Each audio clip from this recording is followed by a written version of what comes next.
किसी ने बड़ा प्यारा सवाल किया है।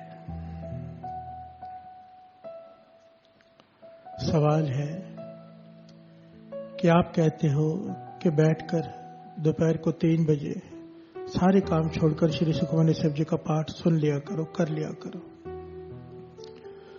पर इसने सवाल किया है, बड़ा प्यारा सवाल। हो सकता है कई लोगों के मन में ये शंका हो कि हमें पंजाबी नहीं आती, हम पंजाबी नहीं हैं, हमें गुरुमुखी भी नहीं आती, हमें सुखमनी साहब जी का पाठ समझ में भी नहीं आता, पर क्योंकि आप कहते हैं हम बैठकर सुनते हैं, क्या हमें फल मिलेगा पाठ सुनने का?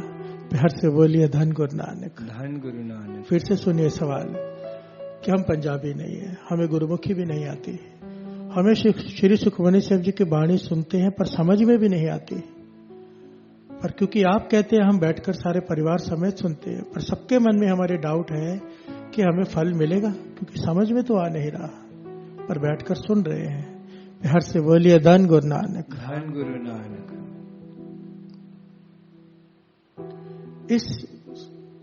इसका जवाब ना बड़ा ही प्यारा ऐतिहासिक घटना में है, गुरु अर्जन देव जी महाराज का समय की। 5वें गुरु नानक गुरु अर्जन देव जी महाराज के समय की घटना। जहांगीर बादशाह का एक बड़ा ही खास एहलकार हुआ है, वजीर खान।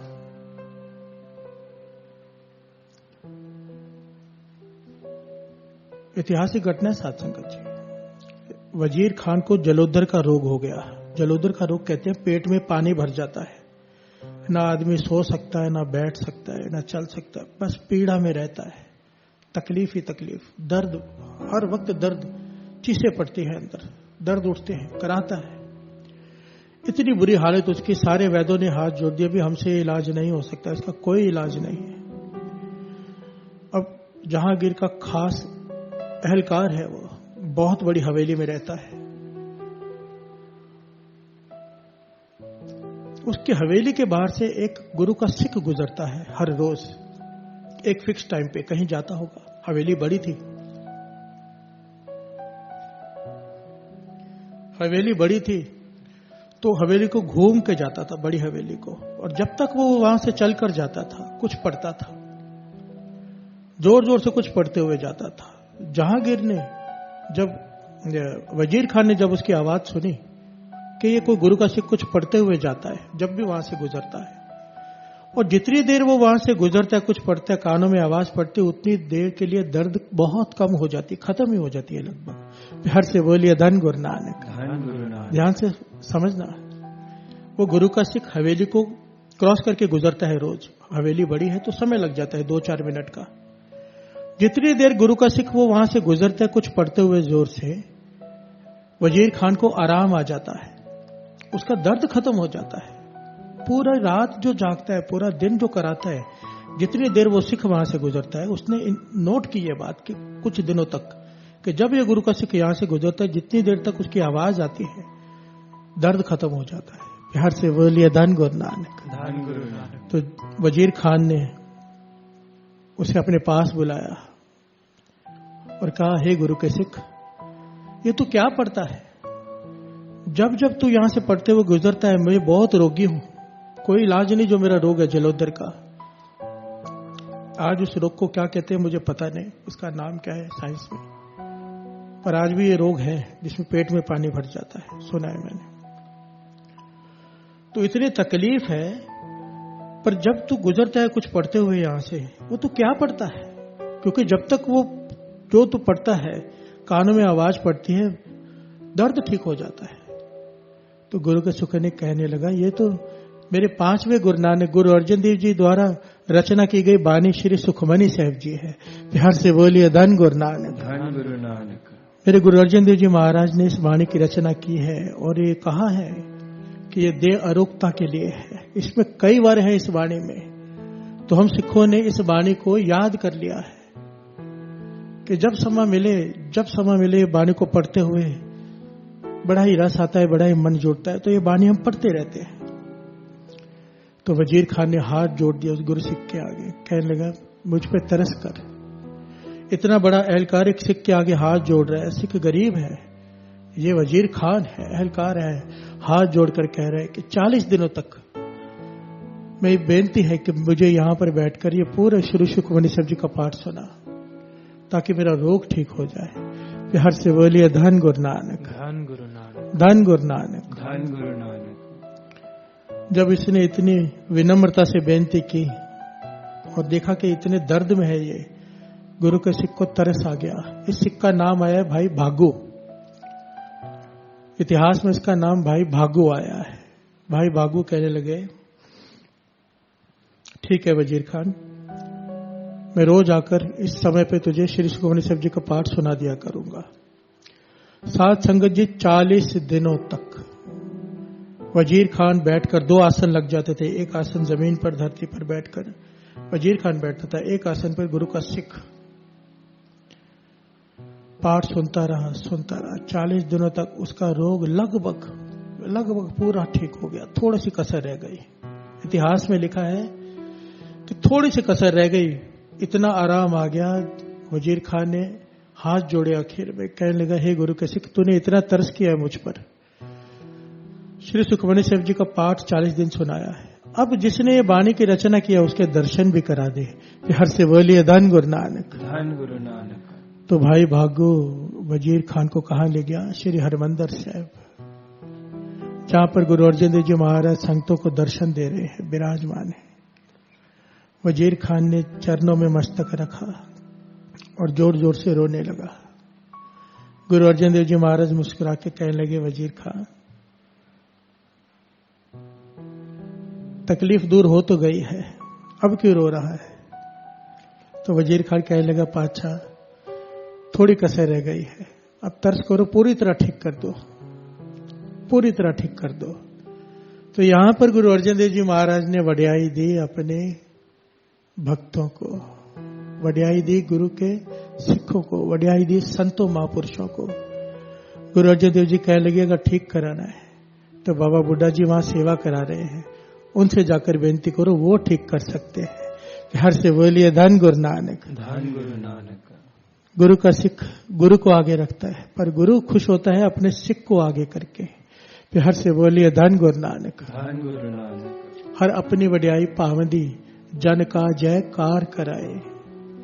हर से बोलिए धन गुरु नानक, धन गुरु नानक। वजीर खां जहां बाबा बुड्ढा जी सेवा करवा रहे थे वहां चला गया और हाथ जोड़कर बेनती की कि गुरु अर्जन देव जी महाराज ने भेजा है, मेरा जलोदर का रोग है, तो कसर रह गई है, ठीक कर दो, बहुत तकलीफ में हूं।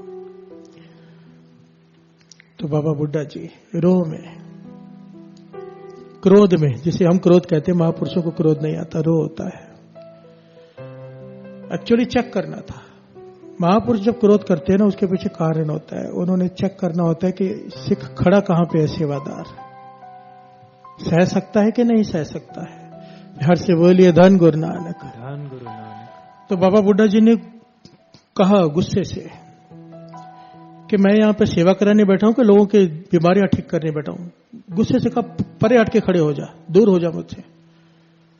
तो वजीर खान, देखिए साथ संगत जी, इतना बड़ा एहलकार है, उसकी हुकूमत चलती है, पर सर झुका के हाथ जोड़कर साइड में खड़ा हो गया, आंखों में आंसू है, कुछ बोला नहीं, सह गया और काफी देर तक खड़ा रहा। बाबा बुड्ढा जी देख रहे हैं, चेक कर लिया कि इसमें विनम्रता है, अहंकार नहीं। हर से बोलिए धन गुरु नानक, धन गुरु नानक। जब तकरीबन 25-30 मिनट बीते तो फिर वजीर खान ने बेनती की कि मेरा रोग ठीक कर दो। तो बाबा बुड्ढा जी की जो सर पे टोकरी पड़ी थी, इतिहास में लिखा है, वो टोकरी उन्होंने वजीर खान के पेट पर दे मारी।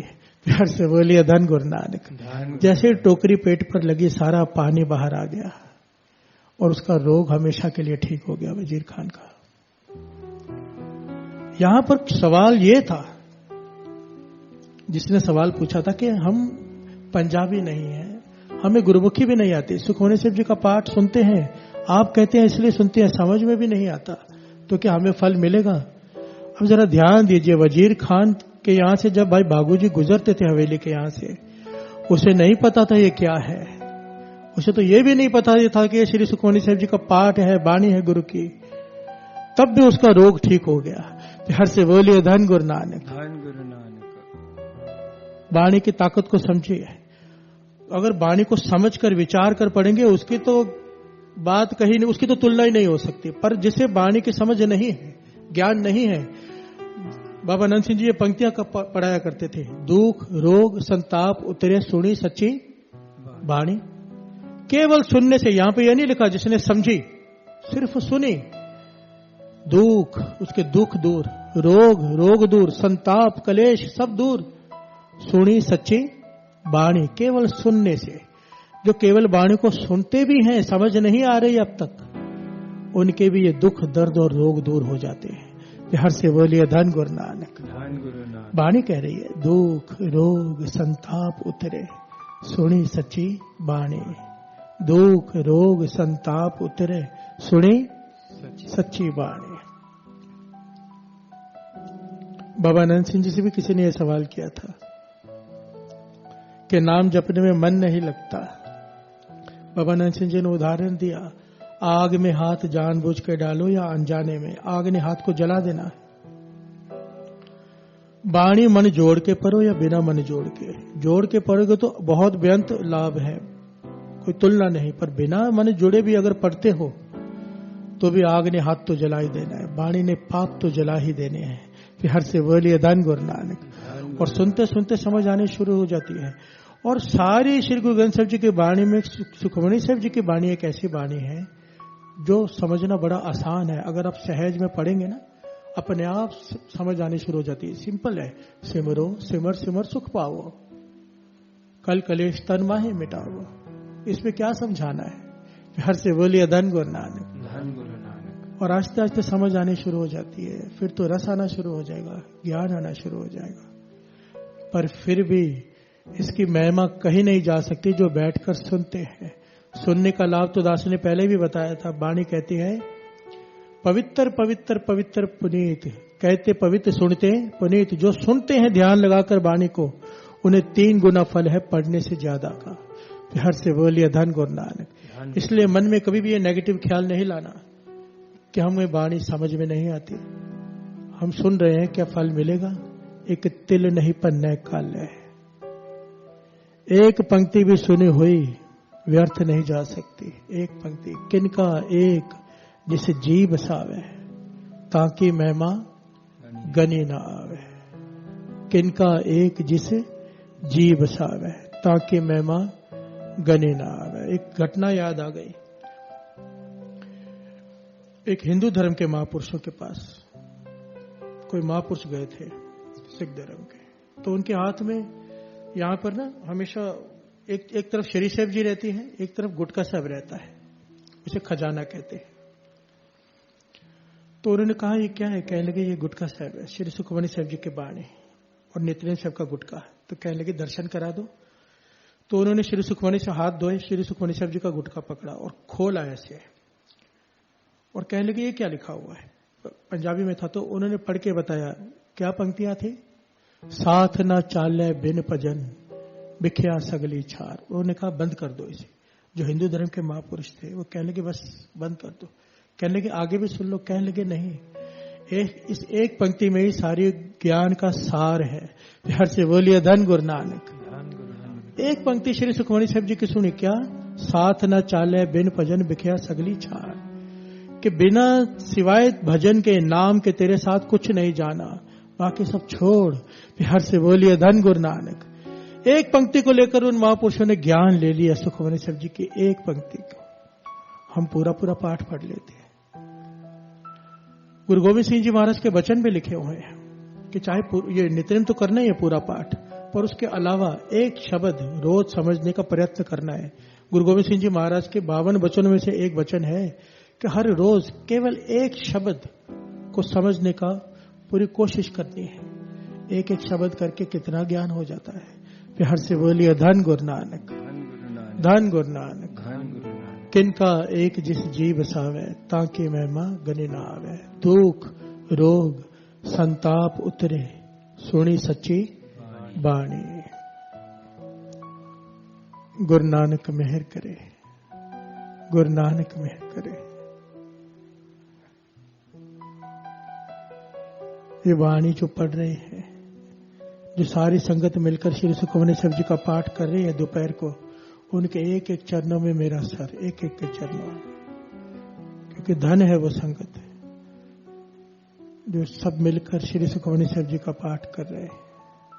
उन्हें नहीं पता कि कितना फल झोली में पड़ रहा है। मैं बयान नहीं कर सकता, करना चाहूं ना तो भी नहीं कर सकता। गुरु मेहर करे, ये सेवा चलती रहे, गुरु हमसे लेता रहे और आप सारी संगत इसका लाभ उठाते रहो और आप ये सेवा आगे भी करते रहो, दूसरों को भी जोड़ो। उन्हें भी बोलो कि ये समय सब छोड़कर श्री सुखमनी साहब जी के वाणी मूल मंत्र के जाप में बैठ जाया करे। गुरु नानक मेहर करे। इतनी सेवा परवान करना। वाहे गुरु जी का खालसा, वाहे गुरु जी की फतेह।